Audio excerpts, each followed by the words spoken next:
Bonjour à tous, j'ai le plaisir de mettre en ligne aujourd'hui une vidéo réalisée par 4 étudiants dans le cadre du séminaire de droit administratif financier dispensé au sein du Master de Finance et Fiscalité publique de l'Université de Lille, promotion Barbé-Marbois 2022-2023. Pierre Brulois, Méline Dumont, Théo Laurent et Lénaïque Masson vous proposent une vidéo consacrée à l'évaluation des politiques publiques par la Cour des comptes. Dans le cadre de ce travail, ces 4 étudiants ont interviewé, dans l'ordre d'apparition dans cette vidéo, Alain Lambert, Charles de Courzon et Didier Migaud. Je tenais ici à les remercier bien vivement du temps qu'ils ont consacré à ces étudiants et de l'intérêt porté à leur travail. Bonjour à tous et bienvenue dans Le Financier, c'est pas sorcier. Ce soir, au sommaire, un épisode inédit consacré à l'évaluation des politiques publiques par la Cour des comptes. Une émission présentée par Pierre Brulois, Méline Dumont, Théo Laurent et Lénaïque Masson.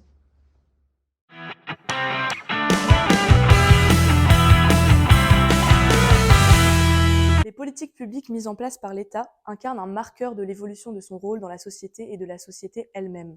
Impliquant des dépenses de la part des personnes publiques, leur lien avec les finances publiques est indispensable et déterminant. Les politiques budgétaires et fiscales traduisent en effet un volontarisme de la part des pouvoirs publics financiers. L'évolution des politiques publiques recouvre ainsi un certain nombre de problématiques fondamentales. Son objet, selon les termes de l'ancien Conseil national de l'évaluation, étant d'apprécier l'efficacité de cette politique en comparant des résultats aux objectifs assignés et aux moyens mis en œuvre. Dans les années 80, l'ingénieur général des ponts et chaussées Michel Delot considérait qu'évaluer une politique, c'est reconnaître et mesurer ses effets propres. Simple de prime abord, la définition de l'évaluation des politiques publiques n'est pour autant pas chose aisée. Terme vaste et nébuleux, elle a connu en France toute une série de difficultés dans son appréhension, notamment face au développement en France, dans les années 80, de la culture du management autour de laquelle étaient formés les décideurs publics. On compte un certain nombre de tentatives avortées d'implantation de l'évaluation. On peut faire référence en particulier sur le plan opérationnel à la création éphémère du Conseil national de l'évaluation, dit le CNE, et du secrétariat d'État à la prospective d'évaluation. Toutefois, ces obstacles n'ont pas empêché l'essor de l'évaluation, qui a su s'ériger en méthode indispensable pour la gestion publique, et dont la popularité n'a eu de cesse de croître. C'est notamment dû au fait de l'émergence de nouvelles méthodes de gestion publique qu'on connaît sous le nom de New Public Management. C'est le pouvoir exécutif qui s'est premièrement emparé de l'évaluation au sein de ses ministères, et ce, dès la fin des années 60, au travers d'une démarche quantitative. Au sein des ministères étaient en effet mises en place des cellules dites RCB, qui étaient là pour rationaliser des choix budgétaires. L'objectif était d'évaluer en interne les choix d'orientation en matière de politique publique, pour rapprocher à la conception anglo-saxonne General Accounting Office, qui a été abandonnée dans les années 20. Jusqu'à la fin des années 90 en France, l'exécutif avait une conception simpliste de l'évaluation, telle que le démontre le décret du 22 juin 1990 relatif à l'évaluation des politiques, qui arguait qu'évaluer une politique, c'est rechercher des moyens juridiques, administratifs ou financiers mis en œuvre permettant de produire les effets attendus de cette politique et d'atteindre les objectifs qui lui sont fixés. Ce n'est que vers le milieu des années 90 que le Parlement s'est vu attribuer un rôle accru dans l'élaboration des politiques publiques, du fait des nouvelles méthodes de gestion publique et de l'influence lolfienne qui était déjà présente. Si quelques tentatives d'évaluation au sein de l'Assemblée nationale en 1996 sous la présidence de Philippe Séguin ont rapidement été abandonnées, c'est sous celle de Laurent Fabius et avec l'influence de l'élaboration de la LOLF que le Parlement s'est vu véritablement saisi de cette méthode. S'inspirant des méthodes britanniques, la mission d'évaluation et de contrôle a ainsi été mise en place au sein de la Commission des finances de l'Assemblée nationale en février 1999. Ce projet est une réussite, aboutissant à des rapports très variés. Toutefois, il y a eu des risques de redondance entre les missions d'information des assemblées et celles de la mission d'évaluation et de contrôle. Il faut attendre la révision constitutionnelle du 23 juillet 2008 pour que soit consacrée formellement la mission d'évaluation des politiques publiques par le Parlement. Par cette promotion de l'évaluation, le Parlement, conformément à l'article 24 de la Constitution, en devient l'acteur principal. C'est ainsi qu'est créé le Comité d'évaluation et de contrôle au sein de l'Assemblée nationale en 2009, qui, tout comme la mission d'évaluation et de contrôle, réalise ses propres évaluations, mais peut aussi solliciter la Cour des comptes sur le fondement de l'article 132-5 du Code des juridictions financières, afin qu'elle effectue une évaluation sur un sujet donné. Avec l'insertion de l'article 47-2 dans la Constitution, la Cour est en effet constitutionnellement investie d'une mission d'assistance au Parlement dans l'évaluation des politiques publiques. Juridiction administrative spécialisée et dotée d'une indépendance financière, la Cour des comptes est traditionnellement investie d'une mission de contrôle juridictionnel et de contrôle de gestion. Elle comprend 7 chambres, dont les membres ont la qualité de magistrats indépendants et inamovibles. Au sein de chacune des chambres exerce un président, des conseillers maîtres, des conseillers référendaires, des auditeurs, ainsi que des vérificateurs qui contribuent au contrôle et qui sont placés sous l'autorité d'un magistrat. Au-delà de ces membres, la Cour recrute également des experts qui sont issus de cabinets d'audit privés ou d'autres corps de la fonction publique. Outre sa mission juridictionnelle originelle, la Cour se voit donc, depuis la révision de 2008, confier la mission d'assister les pouvoirs publics, jouant ainsi un rôle majeur dans l'élaboration des politiques publiques. Bonjour à tous. Bonjour. Merci de nous rejoindre sur le plateau du financier C'est pas sorcier. Aujourd'hui, en parallèle de nos invités sur le plateau, on aura l'honneur de recevoir monsieur l'ancien ministre Alain Lambert, monsieur Didier Migaud, qui est actuellement président de la Haute Autorité pour la transparence de la vie publique, et monsieur le député Charles de Courson.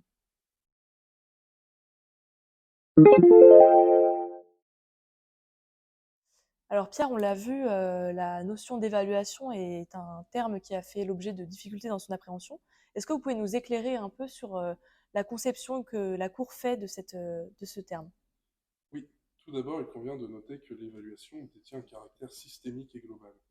En effet, évaluer, c'est appréhender une politique publique du point de vue de l'adéquation entre les moyens mis en œuvre et les résultats obtenus. L'évaluation des politiques publiques suppose le respect de plusieurs critères, à savoir l'impartialité, l'indépendance et la transparence.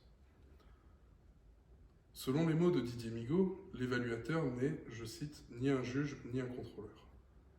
Autrement dit, l'évaluateur ne prône aucunement des économies et n'est pas plus légitime pour prononcer des sanctions.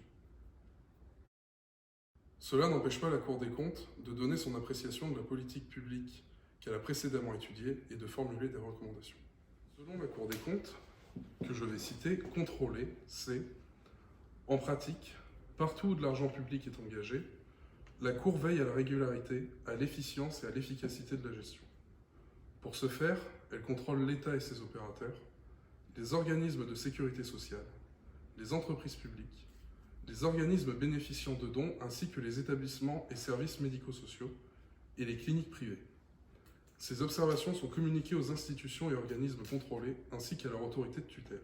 S'agissant de la mission d'évaluer, la Cour assiste le Parlement et le gouvernement dans l'évaluation des politiques publiques. Elle cherche à vérifier si les résultats d'une politique publique sont à la hauteur des objectifs fixés et si les moyens budgétaires sont utilisés de manière efficace et efficiente. Le rôle de la Cour n'est pas de commenter les choix faits, mais d'évaluer les conséquences et de formuler des recommandations pour atteindre les objectifs votés par le Parlement. Les pouvoirs publics peuvent ainsi fonder leurs décisions sur des analyses objectives. Je suis un praticien de la matière que vous étudiez. Je ne suis pas enseignant universitaire et mon propos n'a pas d'autre visée, si vous voulez, que de vous apporter un témoignage sur l'application que je vois des domaines d'investigation que vous menez, si vous voulez. Donc, j'ose dire, le cours académique revient à Stéphanie et moi, je ne prétends faire que vous apporter un témoignage sur le réel de ce que je vois au quotidien. Non pas académique, je vais vous donner la définition non pas académique, mais celle que je perçois à la fois comme acteur politique, mais aussi comme cofondateur de la LOLF. Donc, si vous voulez, pour moi, l'évaluation, c'est une sorte d'instrument. Donc, c'est une mesure des effets d'une politique soit existante, soit d'une politique qui va devoir être mise en place, voire d'une politique qu'on envisage d'abandonner parce qu'on n'est pas sûr de ses effets. Donc, ce qui est très important, c'est qu'on dispose de cet instrument de mesure des effets d'une politique pour éclairer la décision du pouvoir politique. Et ça permet en effet de prendre la bonne décision, encore une fois, soit de l'adopter quand elle n'existe pas, soit éventuellement de la modifier si elle ne produit pas les effets optimums, soit éventuellement y mettre fin si on considère que finalement les moyens engagés sont tout à fait disproportionnés par rapport aux résultats obtenus.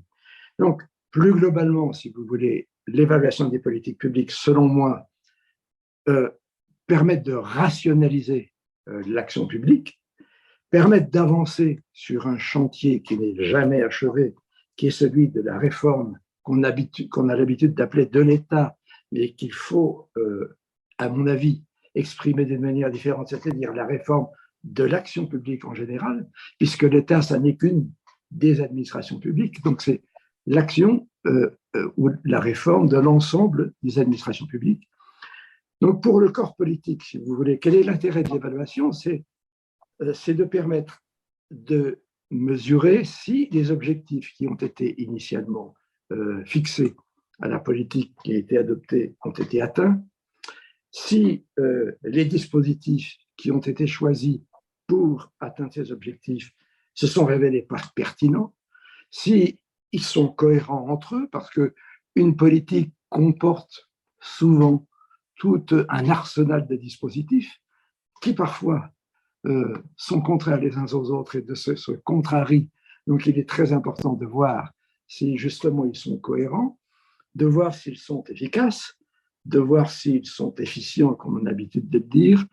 Et pour moi, je pense que l'évaluation, ça devrait être aujourd'hui, mais plus encore demain, la boussole, l'éclairage dont nous avons absolument besoin pour conduire l'action publique la plus performante. Voilà, en gros, si vous voulez, la définition, non pas encore une fois académique, que je souhaitais vous donner, mais celle que je perçois dans les responsabilités que j'exerce. La difficulté à identifier clairement ce qui relève de l'évaluation par rapport à ce qui relève du contrôle semble provenir du fait que l'évaluation soit arrivée de manière tardive au sein des missions de la Cour et sans une définition claire. C'est vrai qu'ils ne sont en rien contradictoires, mais ils n'ont pas du tout le même office. C'est-à-dire que le contrôle, c'est un pléonasme, mais c'est contrôler, c'est vérifier la conformité à la norme qui a été adoptée. C'est vérifier l'exactitude des informations qui sont données, qui sont fournies. C'est surveiller les opérations, souvent d'ailleurs par échantillon, parce que l'action publique est tellement vaste que le contrôleur ne peut pas tout contrôler, donc il procède comme des commissaires aux comptes par échantillon. Le but, c'est de vérifier, si vous voulez, si l'action menée est conforme aux lois, règlements ou instructions qui ont été données aux agents pour mener cette politique. Ce qui, à mes yeux, n'a rien à voir avec l'évaluation. Parce que vous pouvez avoir une action qui, lors de son contrôle, peut se révéler être d'une conformité absolue aux règles qui ont été fixées, sauf que si les règles sont stupides, eh bien, on aura été magnifique dans la stupidité. Parce que le contrôle, son objet ou son office, ça n'est pas de dire est-ce que l'objectif qui a été fixé est bon, c'est de dire est-ce que les instruments qui ont été choisis pour atteindre l'objectif ont bien tous fonctionné. Si je reprends une métaphore, parce qu'il se trouve qu'à la suite de notre entretien, je vais rejoindre Paris, cette fois en voiture, parce que les trains se combinent mal. Le sujet, si vous voulez, c'est que le contrôleur va vérifier le coût du voyage. Mais il ne va pas obligatoirement vérifier si l'itinéraire a été bon, si on aurait pu faire du covoiturage, si on aurait pu éventuellement abaisser le coût, etc. C'est l'évaluation qui fait ça. Le contrôle, c'est de vérifier d'abord que le déplacement a bien eu lieu, combien il a coûté, qui l'a payé, et est-ce que tout ça a été fait dans des conditions régulières. Donc vous voyez bien que le contrôle, ça a un objet extrêmement utile qui est de vérifier que l'agent public à qui il a été fait confiance est digne de la confiance qu'on lui a accordée pour conduire son action. Mais l'évaluation, c'est celle que je viens de vous donner tout à l'heure, c'est-à-dire que c'est éclairer la décision. Si je reprends cette métaphore qui n'a peut-être en effet rien à voir, en effet, c'est de se dire, mais pour ce type de déplacement, est-ce qu'il n'y a pas des itinéraires différents? Est-ce qu'il n'y a pas des moyens de transport différents? Est-ce que finalement on a pris en compte le CO2 que tout ça a pu dégager? Est-ce qu'on a maximisé le temps de celui qui est en déplacement, etc., etc. Donc vous voyez bien, si vous voulez, que l'évaluation embrasse l'ensemble des objectifs, leur pertinence, leur cohérence, leur efficacité, et permet à celui qui décide de l'utilité ou pas d'ailleurs de ce déplacement, puisque je suis dans cette métaphore, de l'utilité de maintenir ou de le transformer ou de le supprimer. Voilà. J'espère avoir de cette manière, peut-être un petit peu trop pratique et primaire, mais apporter cette nuance entre ce qu'est le contrôle et ce qu'est l'évaluation. Ainsi, dans le rapport public annuel de 2002, on retrouve des mentions d'évaluation dès 1990. Il faudra toutefois attendre 2011 et le lancement de 6 évaluations par la Cour, dans le but de tester des méthodes différentes qui, dans tous les cas, respectent les procédures et les principes fondamentaux qui régissent la Cour, notamment s'agissant de la collégialité et de la contradiction, pour qu'en 2012, dans son rapport public annuel, celle-ci puisse dresser un bilan afin de sélectionner les bonnes pratiques et procédures et les normes adaptées à l'évaluation. Dès lors, en 2012, la Cour s'est tentée, dans son rapport public annuel, de donner une définition de l'évaluation des politiques publiques en passant par un faisceau d'indices. Il faudra ensuite attendre 2017, puis plus particulièrement 2019, avant que la Cour donne une définition propre de l'évaluation.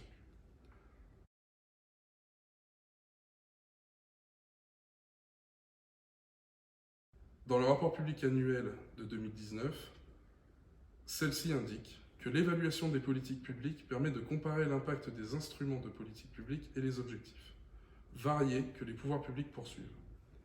Son but final est d'éclairer le débat public sur les principaux arbitrages en jeu et ainsi de faciliter les choix démocratiques.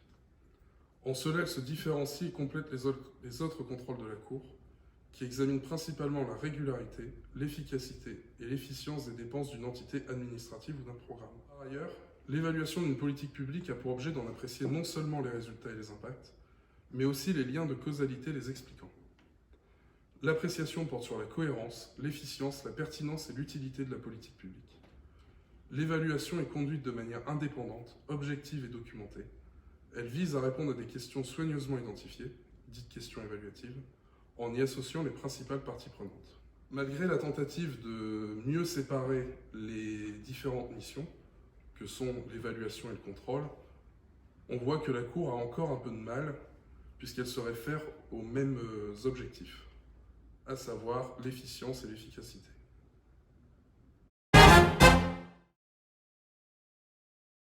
On va essayer de décrypter tout ça. Il est vrai que un agent, même au niveau le plus de proximité, le plus proche de son destinataire, du destinataire de l'action, lui-même se demande parfois si ce qu'on lui fait faire a du sens ou si c'est efficace ou c'est pas efficace. Et donc, il a quelque part un peu la tentation d'évaluation, si vous voulez.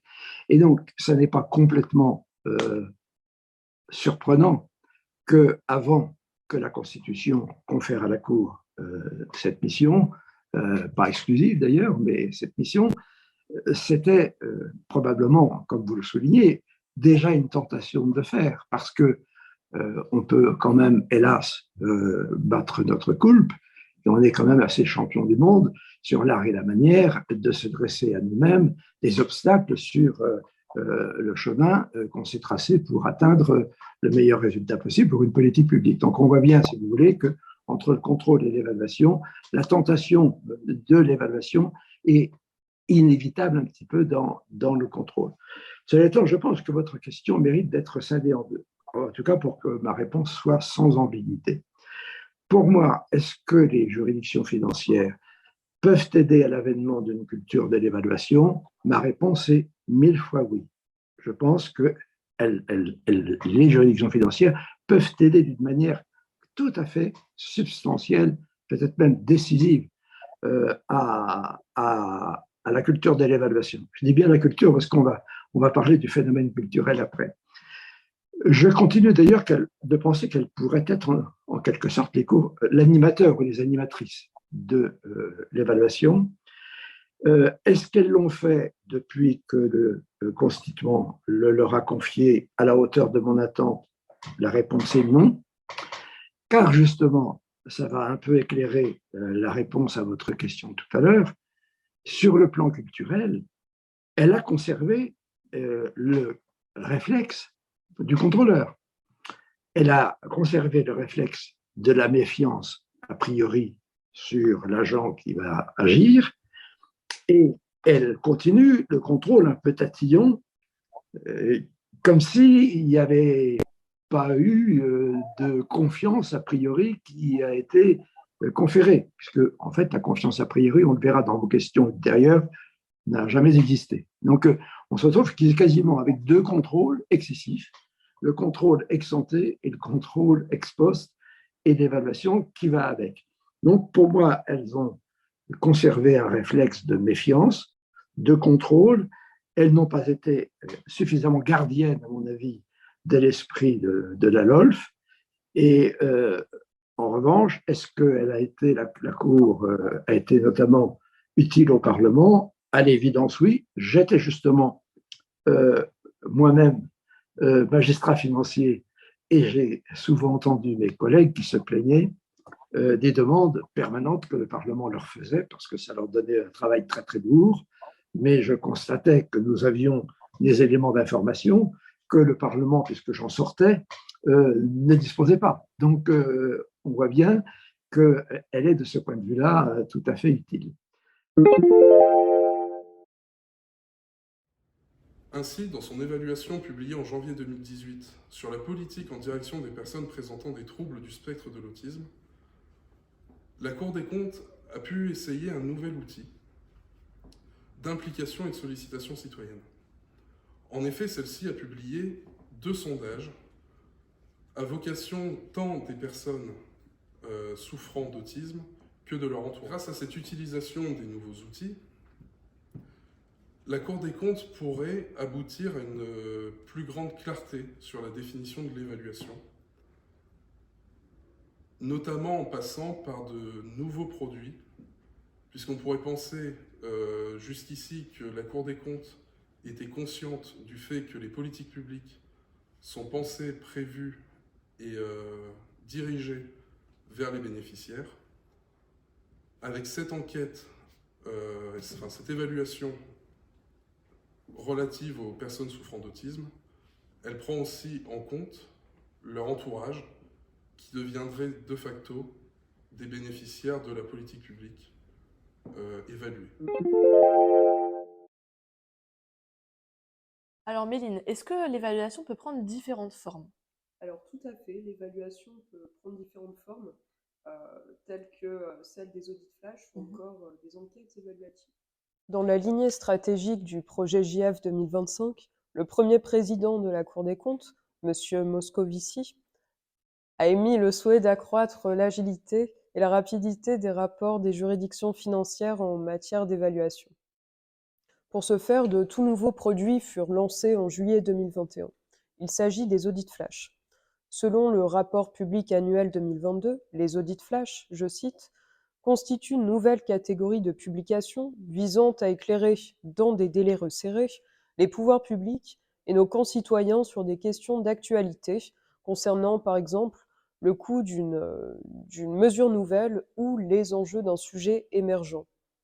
Par exemple, la Cour a rendu compte des conclusions de 3 audits flash portant sur des mesures de soutien dans le secteur de la culture pendant la crise sanitaire, dressant le bilan de l'effort consenti au cinéma, au patrimoine et au ministère de la Culture, au spectacle vivant, durant l'année 2020 et le début de l'année 2021. Le champ de variété des politiques publiques des audits flash a notamment englobé d'autres thèmes tels que les EHPAD ou encore la mise en œuvre du plan CRAC à Paris.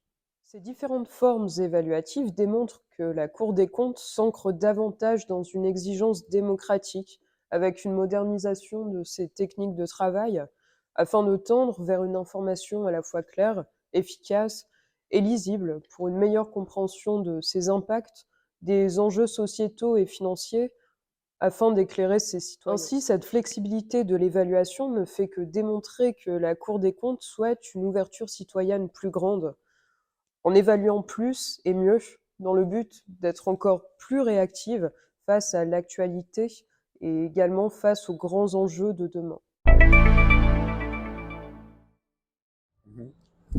Oui, nous nous retrouvons devant le Palais Bourbon. Monsieur le député Charles de Courson nous a fait l'honneur de nous accorder un entretien concernant la mission du Parlement dans l'évaluation des politiques publiques et la relation qu'il peut entretenir avec la Cour des comptes.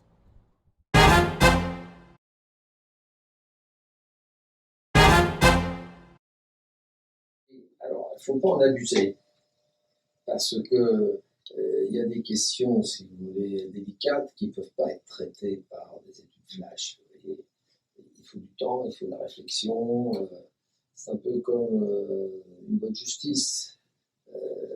Tout le monde rêve d'une justice rapide et expéditive. La justice rapide et expéditive aboutit à l'injustice. C'est compliqué. Ouais. Donc il faut un minimum de temps. C'est d'accepter et de ne pas être un jeune homme ou une jeune fille pressée, comme on dit, voilà, qui veut tout de suite, machin, et ça pour la veille. Vous voyez, c'est pas comme ça qu'on fait une bonne gestion publique.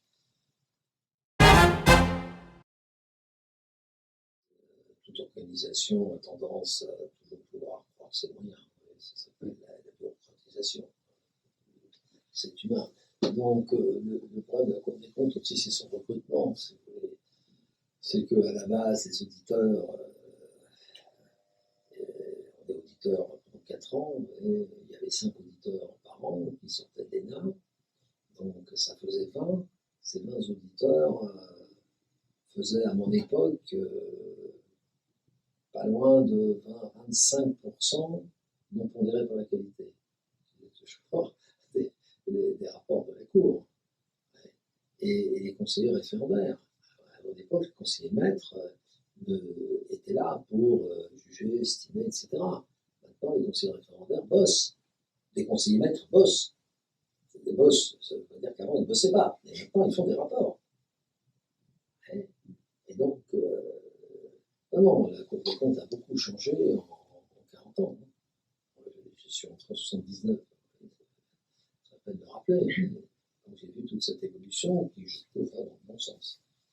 Est-ce que ça ne risque pas une surcharge de travail ou beaucoup de missions demandent à la Cour de privilégier plutôt la quantité à la qualité? Ah ben non, la Cour des comptes n'est pas obligée d'accepter des demandes du Parlement. C'est pour ça qu'il y a un dialogue, si vous voulez.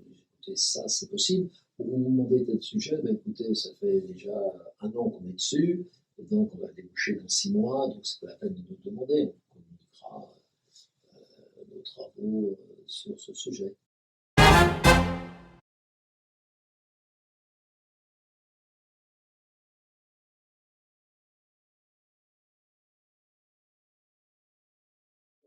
savez, plus il y aura de transparence, mieux ce sera, mieux ça animera débat démocratique, si possible, sur des bases qui ne sont pas simplement purement idéologiques.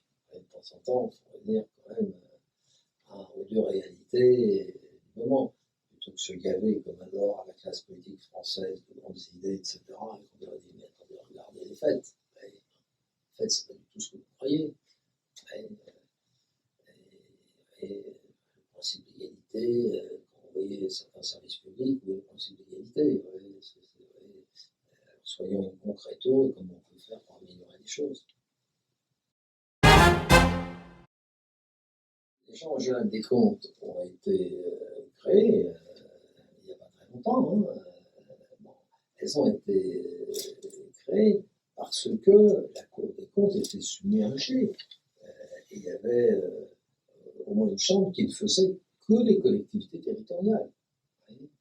Et on a créé cela, ce qui fait que les collectivités territoriales sont plus contrôlées sont davantage contrôlées depuis la création des chambres régionales qu'elles ne l'étaient avant, ce qui me paraît, moi, personnellement, tout à fait légitime, un élément important de la démocratie locale. D'ailleurs, on voit dans beaucoup de collectivités, quand ils ont des rapports critiques ou des rapports tout à fait positifs, que l'obligation d'en discuter dans l'organe délibérant,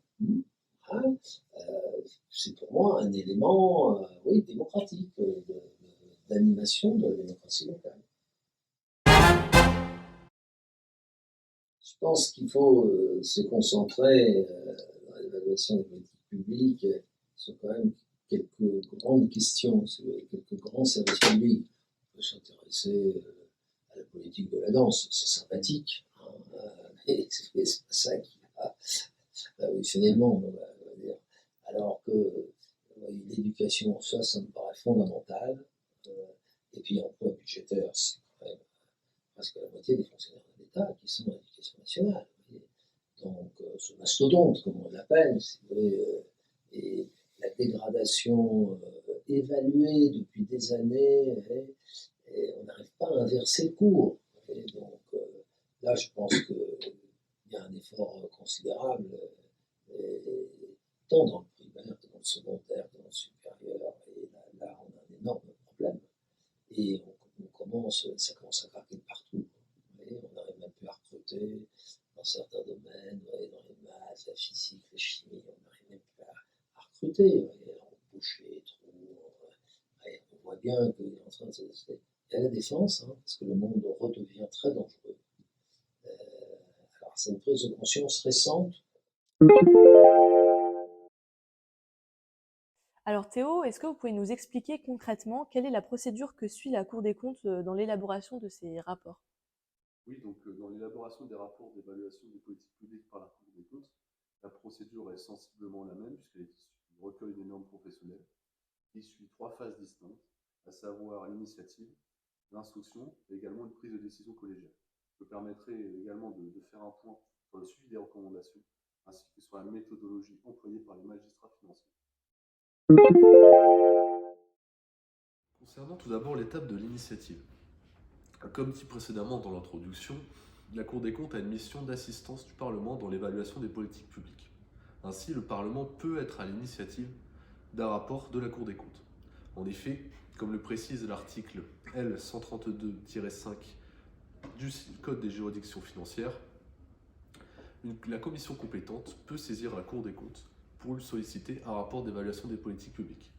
Au-delà de ces commissions, le président de l'Assemblée nationale ou du Sénat, de sa propre initiative ou de celle d'une commission permanente ou de toute autre instance parlementaire, je pense par exemple au comité d'évaluation et de contrôle, donc le président de l'Assemblée nationale ou du Sénat, peut saisir également la Cour des comptes pour un rapport d'évaluation des politiques. Face à cette saisine, et selon l'article 58 de la loi organique relative aux lois de finances de 2001, la Cour des comptes est obligée de répondre aux demandes d'enquête des assemblées. Au-delà de l'initiative qui peut résulter du Parlement, la Cour des comptes a également un pouvoir d'initiative propre. Même si la majorité des rapports d'évaluation de politique publique sont commandés par les instances parlementaires, il arrive à la Cour régulièrement de procéder de sa propre initiative à l'évaluation d'une politique publique. Pour cela, elle choisit la politique en fonction de ses enjeux et de l'intérêt à soumettre à l'évaluation, ainsi que de l'apport spécifique attendu de la réalisation de cette évaluation.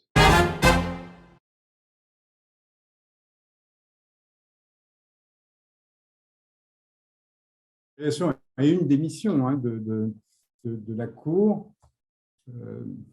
C'est un texte récent qui permet aux chambres régionales également de faire des travaux d'évaluation. Jusqu'à maintenant, elles ne pouvaient pas le faire. Elles pouvaient y contribuer dans le cadre de travaux communs entre la Cour et des chambres régionales, dans le cadre de formation interjuridiction. Mais oui, je pense que la Cour a pu y faire face. Alors, peut-être que la Cour pourrait faire davantage d'évaluation, même si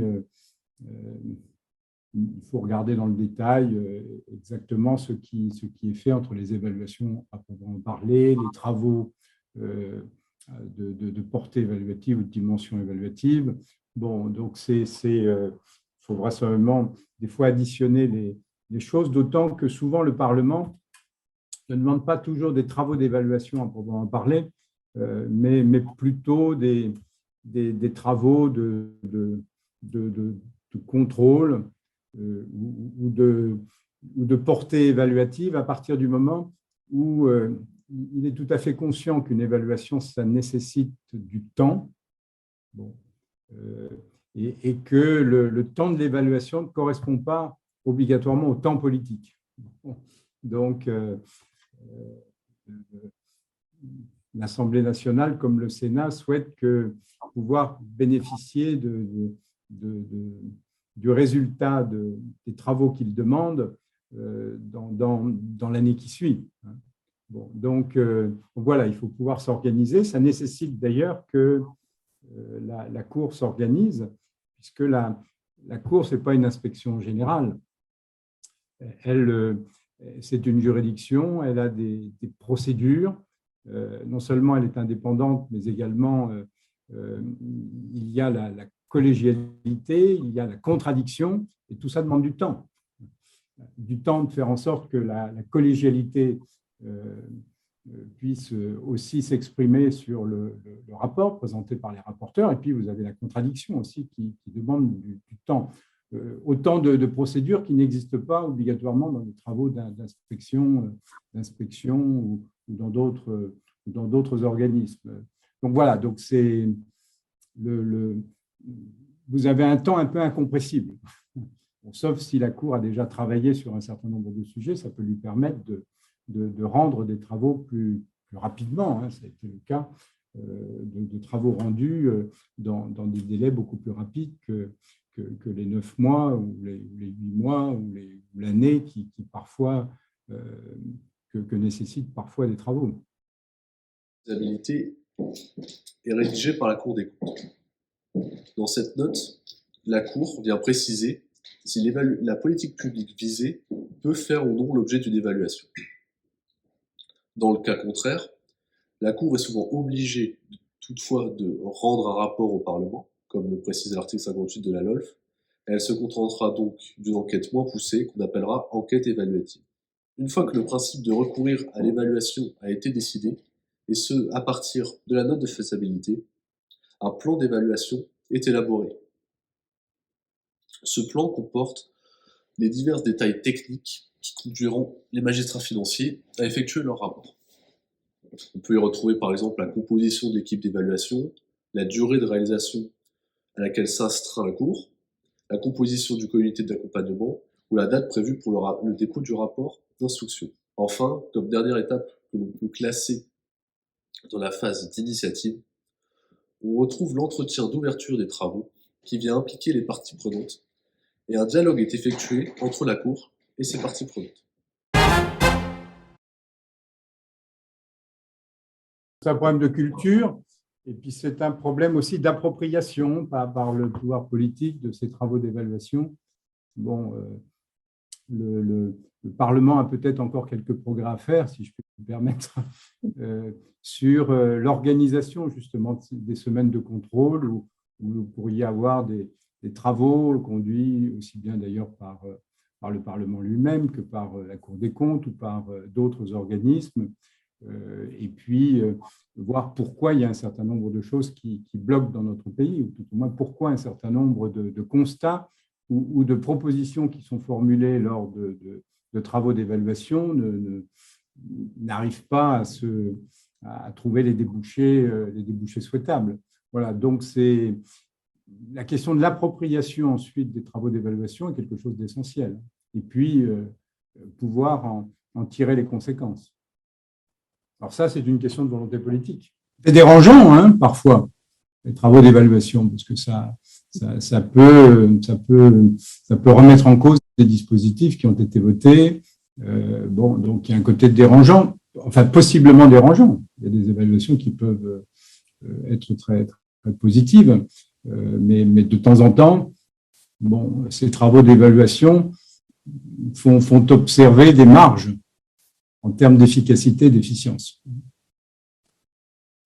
ou en termes même de remise en cause de la pertinence d'une mesure ou d'une politique publique en général. Vient ensuite la deuxième phase principale que l'on retrouve dans le recueil des normes professionnelles, à savoir la phase de l'instruction. Cette phase consiste en une collecte de données, puis à leur analyse. C'est la phase essentielle qui sera menée par un magistrat financier désigné comme rapporteur, disposant de garanties d'indépendance, d'impartialité et de neutralité. Ce rapporteur dispose de pouvoirs assez larges et peut procéder à toute investigation sur pièce et sur place jugée utile. Le rapporteur n'est pas le seul acteur à participer à cette phase d'instruction. En effet, un comité d'accompagnement est constitué et composé des parties prenantes. Ce comité pourra participer à l'instruction et être consulté par le rapporteur pour la collecte de ces données. Ensuite, et c'est là le dernier travail qu'effectue le rapporteur, ce dernier vient préciser les constatations et analyses issues des données qu'il a collectées, et cela contenu dans un rapport d'instruction qui sera destiné à la formation délibérante. Et c'est donc là la dernière phase que le recueil des normes professionnelles mentionne, à savoir une prise de décision collégiale par une formation délibérante. Le rapport d'instruction est donc transmis à cette formation, avec en plus de cela l'avis d'un contre-rapporteur et également les conclusions du ministère public. Cette formation n'est pas toujours composée de la même manière, et selon les évaluations et les politiques publiques étudiées, cette formation changera de composition. On peut prendre par exemple l'évaluation de la politique de la lutte contre les consommations nocives d'alcool, où la Cour des comptes a impliqué 4 de ses chambres, la 4e chambre pour les questions de sécurité et de justice, la première sur les aspects économiques et fiscaux, ou encore la 7e chambre sur les questions agricoles. Toujours dans cet exemple de la politique publique de lutte contre les consommations nocives d'alcool, l'équipe de rapporteurs et de contre-rapporteurs était composée de magistrats financiers, ainsi que d'un professeur de médecine et en qualité de conseiller expert. Ensuite, cette formation délibérante viendra déterminer les axes principaux et la première ébauche de rapport tel qu'il sera publié par la suite. En effet, pour cela, elle délibérera sur les constatations effectuées par le rapporteur, ses appréciations, les orientations qu'il donne, mais également les recommandations provisoires. Toujours pour prendre l'exemple de la politique sur la consommation nocive d'alcool, certaines constatations étaient assez sommaires, comme par exemple le fait qu'une consommation faible mais régulière d'alcool comporte des risques, et également la constatation globale qu'il y a une augmentation des comportements à risque liés à l'alcool chez les jeunes. Concernant les orientations, toujours pour ce même rapport d'évaluation sur la politique publique concernant l'usage de l'alcool, la Cour préconise d'élaborer un programme de lutte contre les consommations d'alcool nocives fondé sur des preuves scientifiques, et tout cela orienté au plus haut niveau gouvernemental. Et concernant les recommandations que la Cour a pu effectuer dans ce rapport, on peut relever notamment le fait d'augmenter les droits d'accise sur la consommation d'alcool, ou par exemple accroître la probabilité des contrôles routiers, ainsi que le renforcement de l'arsenal répressif. Toutefois, ces recommandations, pour l'instant, au stade de la prise de décision collégiale par l'Assemblée délibérante, ne sont que provisoires. En effet, la Cour instaure une procédure contradictoire et invite les parties prenantes à répondre sur ces argumentations et ces recommandations provisoires. Ce n'est qu'une fois que la réponse des parties prenantes aura été entendue que la Cour statuera définitivement pour ensuite transmettre à une formation assez solennelle, soit à la Chambre du Conseil en formation ordinaire ou plénière, ces travaux pour que cette dernière, donc le Conseil en formation ordinaire ou plénière, statue définitivement pour prendre le rapport d'évaluation final. Toutefois, le travail ne s'arrête pas après la publication du rapport d'évaluation final, puisque la Cour attache une certaine importance au suivi des recommandations qu'elle a pu effectuer lors de ce rapport. En effet, 3 à 5 ans après, en moyenne, après la publication du rapport, la Cour viendra réétudier de manière plus globale la politique publique visée pour examiner si les recommandations qu'elle a effectuées ont bien été suivies. Cela prend donc la forme d'un rapport de suivi qui est régulièrement inséré dans le rapport public annuel pour lui donner de plus grande visibilité. C'est notamment ce qu'a fait la Cour des comptes dans son rapport public annuel de 2017, où la Cour et les magistrats financiers ont inséré le suivi de l'évaluation de la politique d'hébergement des personnes sans domicile. De manière globale, on peut considérer, de manière globale, il est possible de considérer que les recommandations sont globalement bien suivies. Pour cela, on peut citer l'exemple de l'évaluation publiée en février 2017 sur le logement social, qui a fait l'objet d'un rapport de suivi, et la Cour indiquait dans ce dernier rapport que 10 des 13 recommandations formulées ont été suivies. Cela dépasse un travail de juriste et de magistrat, puisque la Cour des comptes effectue un vrai travail pourrait être classifié de travail de sciences sociales ou voire d'économie. Il s'agit d'étudier les liens de causalité entre les politiques publiques mises en place et les résultats, de voir si les résultats sont bien été causés par la politique mise en place et s'il n'y a pas d'erreur dans ce lien de causalité. Parce qu'il ne faut pas qu'il y ait un lien de corrélation sans lien de causalité. Pour pallier ces difficultés qui peuvent naître de la recherche du lien de causalité entre le dispositif mis en place et les résultats, il est nécessaire, au-delà du travail des magistrats financiers, d'avoir un véritable travail d'experts propre à chaque sujet et propre à chaque évaluation de politique publique. Il est donc intéressant pour la Cour d'impliquer des chercheurs en sciences sociales ou par exemple également en économétrie. La Cour semble donc bien avoir assimilé cette méthode d'évaluation des politiques publiques qui est vraiment à part et unique et qui se différencie du contrôle de gestion. On peut le constater à la lecture des différents rapports publics annuels effectués par la Cour des comptes. Mais au-delà de ça, elle décrit certaines insuffisances de ces moyens et des données qui lui sont offertes, puisque sa volonté serait de passer à une méthode qui est aujourd'hui principalement qualitative, à une méthode quantitative. Concernant ces deux termes, la méthode qualitative est une méthode essentiellement basée sur l'implication des parties prenantes, sur leur ressenti. La Cour des comptes, quand elle évalue une politique publique selon cette méthode qualitative,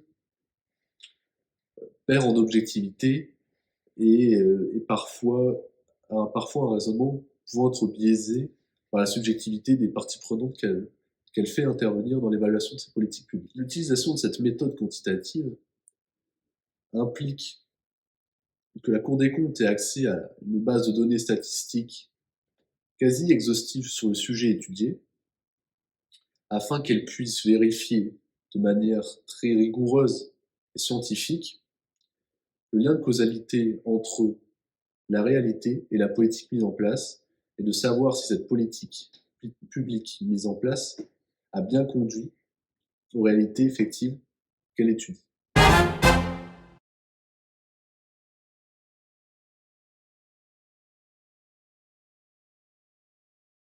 Alors, je ne me suis pas relu, mais vous êtes en possession de mon texte. Je pense que je devais viser plus ce que la LOLF a souhaité, c'est-à-dire qu'il y ait des projets annuels de performance, qu'il y ait ensuite des rapports annuels de performance, et puis la mise en place d'indicateurs. Bon, et je devais, je pense, regretter, je continue de le regretter, que les indicateurs quantitatifs sont beaucoup plus nombreux que les indicateurs qualitatifs, quoi. Donc, on n'a pas encore complètement réussi dans notre pays à justement faire en sorte que cette démarche de performance s'appuie sur des indicateurs qualitatifs plus pertinents et plus nombreux. Donc, on a quelques marges de progrès encore. La Cour des comptes ne dispose pas forcément des bases et des données statistiques nécessaires pour mener à bien une telle méthode quantitative sur l'évaluation de certaines politiques publiques. En plus de cela, une telle méthode implique un personnel qualifié sur le sujet et surtout très nombreux. En effet, l'analyse de données statistiques qui se veulent exhaustives implique un temps de travail particulièrement long. C'est pour cela, notamment, que la Cour des comptes, dans cette volonté de privilégier la méthode quantitative, ces dernières années a fait appel à de nombreux conseillers experts de l'extérieur, mais également au monde universitaire. On peut notamment souligner le partenariat renforcé depuis quelques mois avec la Société française d'évaluation.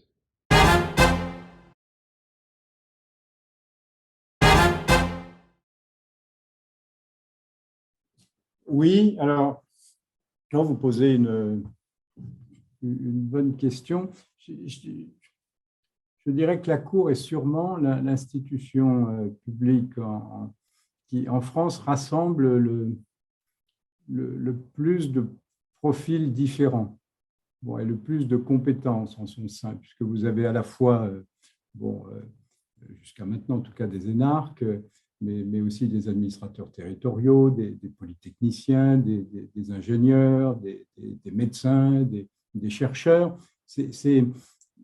La Cour est un lieu où vous n'avez pas un profil type. Vous avez des profils totalement différents et qui sont complémentaires. Donc ça, c'est une richesse extrêmement grande.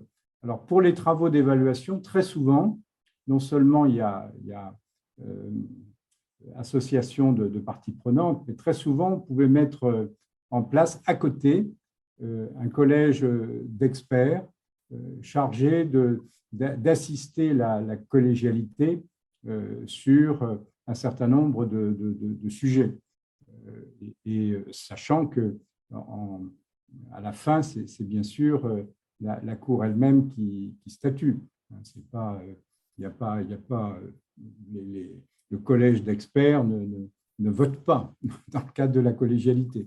Mais il apporte son éclairage et moi, j'ai pu le constater, c'est quelque chose qui est très utile pour justement faire en sorte que l'on puisse recourir à toutes les expertises et à toutes les compétences nécessaires pour un travail d'évaluation.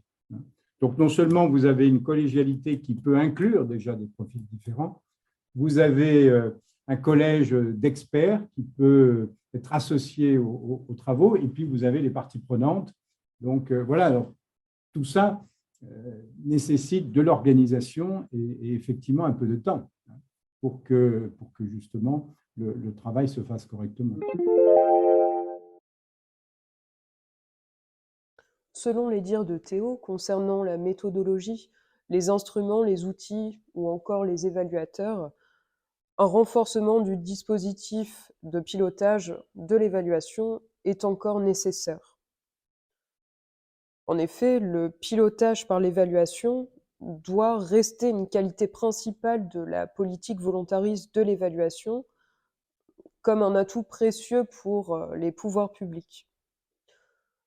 Cette nécessité de renforcement du dispositif de pilotage se traduit d'une part par l'absence de méthodologie spécifique de l'évaluation et d'autre part par l'absence confirmée de choix en faveur d'une évaluation dite quantitative. On aurait pu ajouter à cela également une inadéquation de la consommation des moyens financiers, mais également des moyens humains substantiels qui représentent notamment le coût d'un dispositif déséquilibré quant à son résultat. À ce titre, il est ainsi fréquent de constater que la France consacre des moyens équivalents, voire supérieurs par rapport à ceux de ses voisins, pour une politique publique donnée, et cela sans que les résultats obtenus soient à la hauteur des moyens investis, comme la Cour des comptes l'avait démontré en 2015 dans son rapport public thématique relatif au coût du lycée. Par exemple, certains auteurs anglophones et nord-américains, tels que Michael Payton, préconisent une évaluation utile. Autrement dit, une évaluation des politiques publiques qui ciblerait davantage la pertinence d'une coopération et d'une coproduction plutôt que la production de rapports.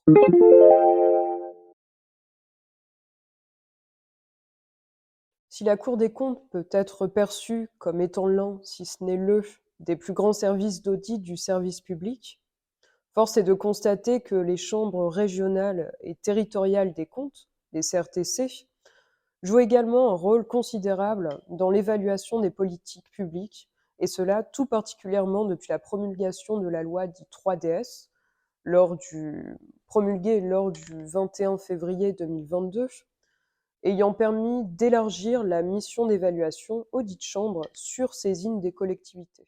Ainsi, et à l'avenir, par le biais de cette diffusion de la culture de l'évaluation à l'échelle locale, les CRTC pourront évaluer des projets d'investissement exceptionnels à l'aide de méthodes, de référentiels, mais surtout à l'aide d'une collégialité d'acteurs beaucoup plus importante. Les démarches de pilotage et de management de la performance au sein des collectivités sont donc partagées et renforcées pour l'évaluation des politiques publiques territoriales, tout comme le développement de l'évaluation de la gestion publique locale. Le déclenchement d'une réorientation des travaux des CRTC traduit toutefois une certaine invitation à une refonte des professions des magistrats financiers pour établir une véritable dynamique partenariale. Cette attribution de compétences au CRTC démontre l'expansion de la mission de l'évaluation et s'inscrit donc pleinement dans la lignée stratégique JF 2025. À ce titre, le premier président de la Cour des comptes, dans son intervention relative aux Journées françaises de l'évaluation 2022, souhaite que les juridictions financières consacrent 20% de leurs ressources à l'évaluation des politiques publiques d'ici 2025, contre un petit peu plus de 5% aujourd'hui. En somme, dans une société où la défiance, la désinformation et l'incertitude règnent, le renforcement de l'évaluation des politiques publiques par la Cour des comptes est primaire pour aiguiller davantage les élus dans leurs travaux, mais surtout pour guider les citoyens, notamment par le biais de travaux d'évaluation publique, qui est un véritable enrichissement de la pratique démocratique, vers une meilleure compréhension de nos politiques publiques, jugées parfois trop abstraites. Cette mission d'assistance, inscrite dans le marbre constitutionnel, est donc un moyen considérable pour repenser profondément les politiques publiques. Ainsi, l'évaluation des politiques publiques ne doit cesser de continuer à démontrer, expliquer et résoudre de manière objective les divers changements que l'action publique prodigue à la vie des citoyens dans le débat public. Donc merci à vous, merci à notre équipe et à nos intervenants, et à vous tous, téléspectateurs, d'avoir suivi cet épisode. On se retrouve la semaine prochaine, et bonne journée. Madame la cinéaste.